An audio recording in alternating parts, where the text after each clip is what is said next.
O meu problema, em épocas de batalha espiritual, aconteciam sempre a partir das 6 da noite. Eu tinha um problema com a noite. Parece que a noite tinha legalidade sobre mim, porque eu era uma menina muito atormentada na minha adolescência. E eu tinha muito medo do escuro. Muito medo do escuro. Eu me lembro que eu acordava com dor na bexiga, porque eu não conseguia atravessar poucos metros do meu quarto para o banheiro, aprisionada pelo medo na madrugada. E à noite começava aquela tormenta. Só que nessa época eu já atuava no trabalho de consagração da igreja. Então de dia eu tacava fogo no cão, e à noite era ele que me perturbava. Era desse jeito. Aí eu comecei a entrar em guerra de dia. Comecei a deixar para entregar o jejum mais tarde.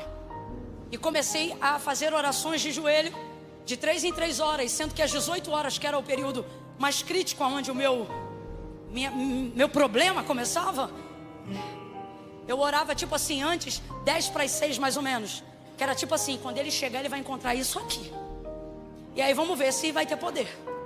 E eu pus minha vida à prova. Eu já estava num ponto de desgaste, de cansaço, que eu já estava quase dizendo: Senhor, nas tuas mãos eu entrego o meu espírito. Mas como quem diz assim, é na tua mão, Satanás nenhum vai tocar em mim não, porque a tua palavra diz: aquele que é de Deus, o maligno não toca. Se for para viver, eu vivo para ti. Se for para morrer, eu morro para ti. E ali eu descobri que ele pressiona, mas não aguenta a pressão. Agora, você quer vencer mundo espiritual usando o braço de carne, usando print de WhatsApp, conversa de direct? Eu vou te dar um cascudo. Nossa milícia não é carnal, mas espiritual, e por isso poderosa em Deus, para a destruição de cadeados, de fortaleza, de obras e hostes espirituais da maldade. Você só não venceu ainda porque está usando as armas erradas. E eu vou te dar só uma hoje, porque Deus me deu só uma instrução. Qual é a arma, Camila, que eu vou usar essa semana? Da humilhação. Poucas armas são tão poderosas quanto a arma da humilhação. Ué, Camila, você está dizendo então que vai deixar ele me humilhar? Amã nunca pôde humilhar Mardoqueu, mesmo influenciando o rei a dar a ele um decreto e ao seu povo de morte. E a vitória da humilhação não é a capacidade que eu tenho de aguentar ser humilhado pelo meu adversário, é a capacidade que eu tenho de me humilhar antes que ele me humilhe. Porque a palavra de Deus é clara. Completa aí, por favor. Eu disse que a palavra de Deus é... E o que a palavra de Deus diz, ao contrário do que muita gente reproduz, não é que os humilhados serão exaltados. Gente, isso não está na Bíblia. O que a palavra de Deus afirma não é que os humilhados serão exaltados. O que a palavra de Deus afirma, e são palavras do próprio Jesus, é que aquele que a si mesmo humilhar. Ei, calacho. Ei. Olha aí para o teu irmão e fala assim para ele: desce primeiro. Não espera ninguém te empurrar não, desce primeiro. Desce primeiro, busca primeiro. Não espera a guerra toda se levantar não, se rende primeiro em adoração. E quando disserem: tu viu o que está falando? Não responda nada. E aí, você quer que eu mande avisar o quê? Quer que eu traga fulano para conversar contigo? Não. Em tempo de humilhação você só conversa com Deus. Só conversa com Deus. Só fala com Deus. Você não responde ninguém. Fala. Pano de saco, cinza sobre a cabeça.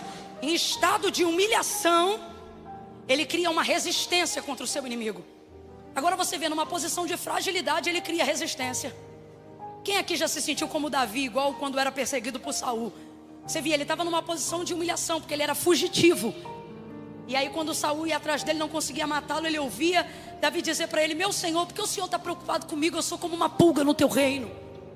Uma pulga, e é assim que às vezes a gente se sente. Como é que alguém tão grande, com tanto poder, com tanta influência política, com tanto poder econômico, aquisitivo, com tanta influência relacional dentro do reino, se preocupa com um homem trajado com vestes pobres e com cinza sobre a cabeça? Mas é o poder da resistência no mundo espiritual.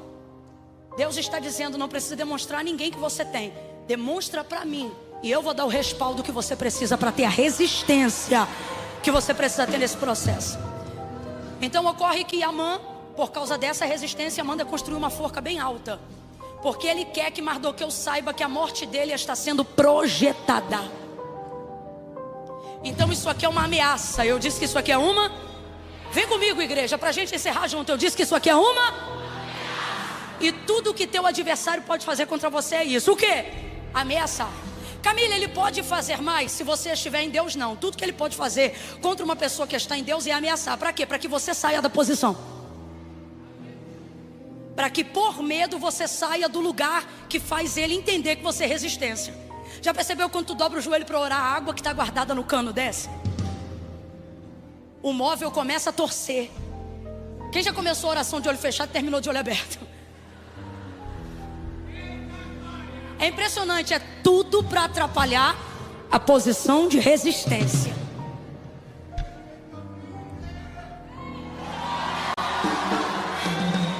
É isso.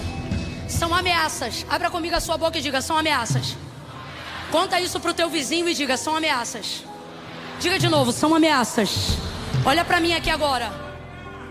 Sabe por que você sente fungar no cangote? Pesadelo, que é meio que paralisia do sono. Para alguém é paralisia do sono, dependendo do nível de guerra que você está vivendo, é batalha espiritual. Deixa isso para outro dia, mas só para a gente entender. Você tenta clamar o nome de Jesus no sonho, não consegue. Tenta dormir, não consegue. Sente medo dentro da própria casa, que sempre foi seu ambiente de paz. E aí você se pergunta: o que é que essas coisas estão acontecendo? Por que eu não consigo repreender? Por que não sai da minha casa? Por que eu estou vivendo esse momento? Pois Deus está te esclarecendo isso hoje. E Ele está dizendo: ei, são ameaças. Ele só quer te tirar do lugar da sua posição. Porque Ele está vendo que a sua posição é uma posição de resistência.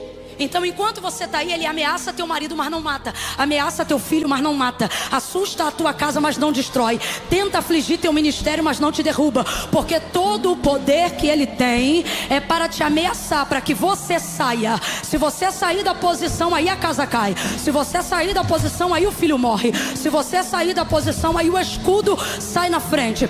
Quando Deus quis trazer juízo a Saul, ele não fez isso com Samuel dentro da casa. Ele dizia para Samuel: até quando terás dó de Saul, havendo eu rejeitado? Então Samuel não era resistência contra Deus, mas era por estar em Deus posicionado, proteção garantida para Saul, mesmo Saul estando todo errado. Camila, por que você está falando isso? Porque eu sei que tem gente aqui que está protegendo gente que não serve a Deus, mas é seu filho. Gente que zomba dos crentes, mas é seu marido. Gente que está nas drogas, mas é da sua família. É sua responsabilidade, é sua casa, é seu povo. Então Satanás vai fazer de tudo para você sair da frente, porque se você sair da frente, ele entra. Então quando você não sai, o que é que ele faz para você sair? Ameaça. Ameaça é guerra, é pesadelo, é batalha espiritual, é pneu que fura, é roupa que some na hora de vir para o culto, é sonho estranho, é a vida financeira que estava boa, daqui a pouco é um negócio, meu irmão, que se você contar para alguém, a pessoa não acredita. É dor de cabeça que o remédio não tira. E você diz: Senhor, aonde eu estou? E Ele está dizendo: eu estou no lugar do treinador. O treinador não fica dentro do ringue. O treinador só dá instrução. Quem vai pro ringue é o lutador. E Deus está dizendo: eu já botei a luva na tua mão. Você sabe exatamente o que fazer. Então não me espere entrar para lutar. Eu já te ensinei o que fazer. E o que eu devo fazer, Camila? Não saia da tua posição. Levantando-se contra ti o espírito do governador, o Senhor levantará contra ele a sua bandeira. Não saia do teu lugar. Olha para alguém aí agora e diga: não saia. Não saia. Grita para alguém aí e diz: não saia. Não saia. Não saia. Não saia dessa oração de madrugada. Não pare com o devocional de manhã. Camila, mas eu não estou sentindo nada. Mas isso está abalando. O teu inimigo vai para cima. Não saia. Não para.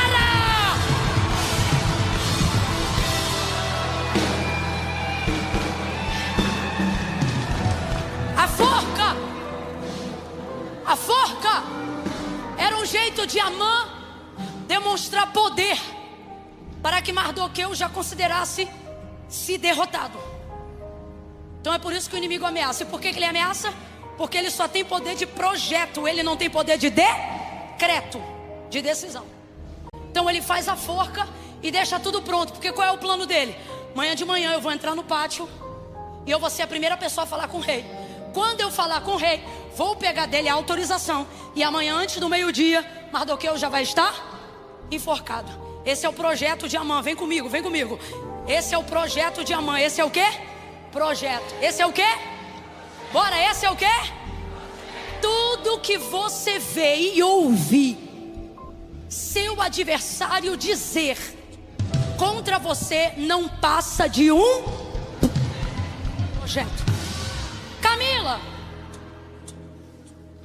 mas projeto, irmão, projeto é uma coisa, obra é outra.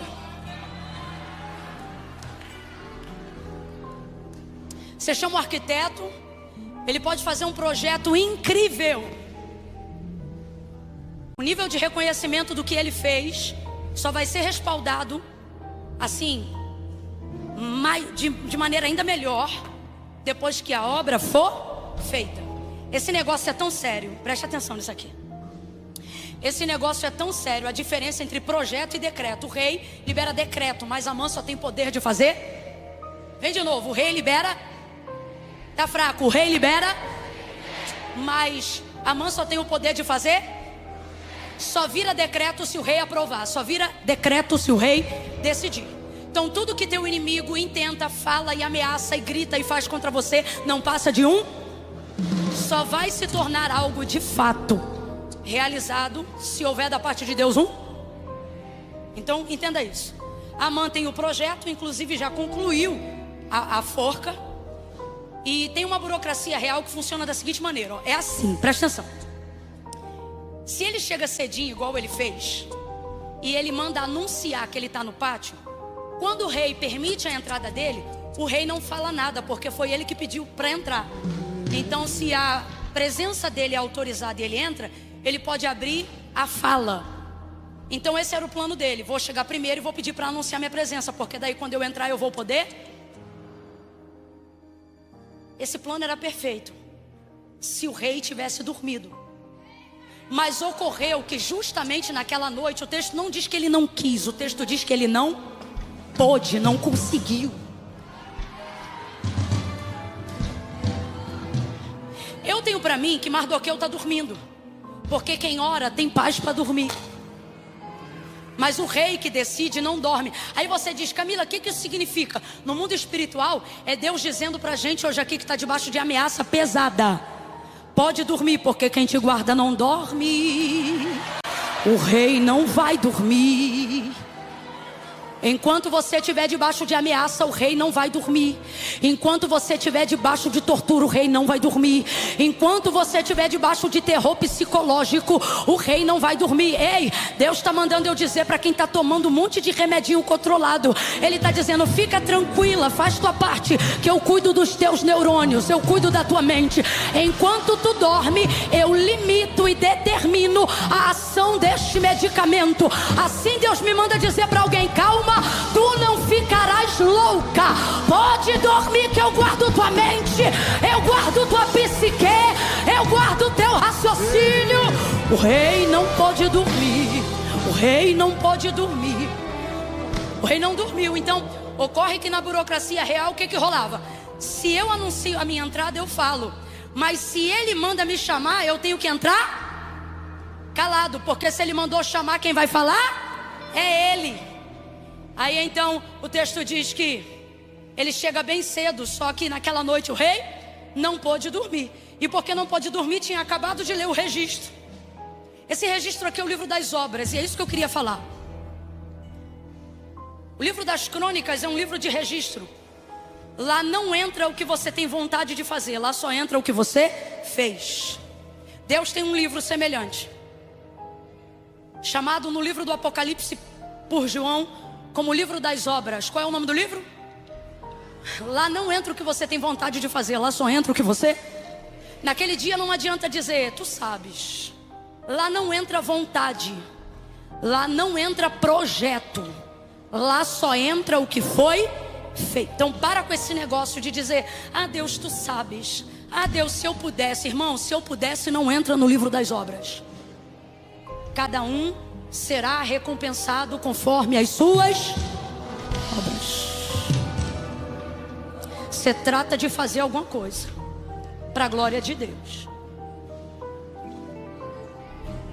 Então, o rei acaba de ouvir e pergunta: quem está aí no pátio? Como quem diz, chegou alguém para alguma audiência real? Aí diz, sim, Amã está aí. Manda chamar. Não deu tempo dele anunciar, porque o rei mandou chamar. Vamos lá. Não deu tempo de anunciar, porque o rei mandou. Então ele estava com um monte de coisa para dizer, mas teve que entrar como? Ele estava cheio de projeto que precisava da aprovação do rei para acontecer, mas ele teve que entrar como? E ocorre que o tema que ele queria tratar era o mesmo tema que o rei queria abordar, só que do lado contrário. Ele queria autorização do rei para matar, e o rei estava procurando alguém para honrar. Ah, se eu fosse você, eu já tinha dado um glória, porque Deus está dizendo: pare de se preocupar com o projeto do teu inimigo. Comece a imaginar os decretos que eu tenho contraditórios a tudo que ele determinou para você. O desejo do teu inimigo não se cumprirá diante de você, diz o Senhor. Tu não verás o desejo do teu adversário se realizando na tua família. Eu vou tornar a ameaça em honra, a oposição em concordância. Ele conta a história. Ele conta a história e diz assim, só não diz o nome. Ele diz assim: o que eu deveria fazer a um homem que me agrada honrar? O ego dele é tão inflado que ele diz, só pode ser eu, então eu vou botar uma honra bem honrada mesmo. Pega o cavalo que o rei costuma usar, traja o homem com as vestes reais e coloca um príncipe nobre. Não coloca um servo não, coloca um príncipe nobre para puxar a rédea do cavalo e ir anunciando pela cidade: é assim que se faz ao homem cuja honra o rei se agrada, ou ao homem a quem Deus deseja, a quem o rei deseja honrar. Aí ele diz: que excelente ideia, Amã, faça isso com o judeu Mardoqueu.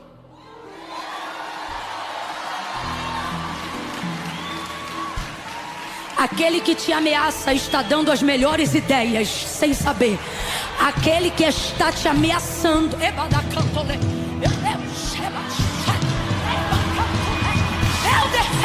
isso é profético. Deus está dizendo: o desejo do teu adversário é tão grande que ele não é bom só em construir forca, ele também é bom em dar excelentes ideias de reviravolta. Meu Deus! Faça isso com Mardoqueu. Mardoqueu tem uma característica, que é a característica que nós temos que absorver essa noite. Que característica é essa, Camila? Vou lhe dizer agora. Ele não se distrai com a desonra e nem se deslumbra com a honra. Para mim ele é... esquece! Não, Mardoqueu arrebenta. Vou falar de novo. Ele não se distrai com a desonra e não se deslumbra com a... Porque qual é o problema de você se deslumbrar com a honra? Vou falar aqui rapidão, presta muita atenção. Se ele fica deslumbrado com essa honra que de fato ele vai receber, o rei prepara o cavalo, coloca trajes reais nele e manda Amã puxar o cavalo pela rédea. E é Amã que queria matar ele, que vai para o meio da cidade dizendo assim: é assim que se faz o homem que agrada o rei. O rei faz isso aí com quem agrada ele, ó. Aí eu queria estar lá. Aí escuta. É assim, ó. Ele fez tudo isso. O texto diz que Mardoqueu recebe a honra. Quando termina aquele episódio, ele tira a roupa real, desce do cavalo, devolve o cavalo, devolve a roupa e volta a usar veste de saco e a cinza na cabeça. Por quê? Porque se ele se deslumbra com aquela honra, naquele dia ele tem honra, mas no dia 14 tem morte para ele e para todo o povo dele, porque o decreto regia isso. Então, veja, existem coisas que você não recebeu lá atrás, que você vai receber em momentos de guerra. Rapaz, é a mistura do Deus me livre com quem me dera, tudo junto. E Deus está dizendo: vou te honrar no meio dessa crise, para te mostrar que eu sou contigo. Mas não se deslumbre, porque o alvo é maior. Isso não é sobre você, mas sobre tudo que você carrega. Isso não é sobre você, mas sobre tudo que você representa. Então não se deslumbre com o carro que Deus te deu. Não se deslumbre com a casa que Deus te deu. Não se deslumbre com a fama que Deus te deu. Ele está dizendo, isso é bom, mas é passageiro. Recebeu a honra, volta para a posição de resistência. Volta para a porta do rei. Volta a se humilhar.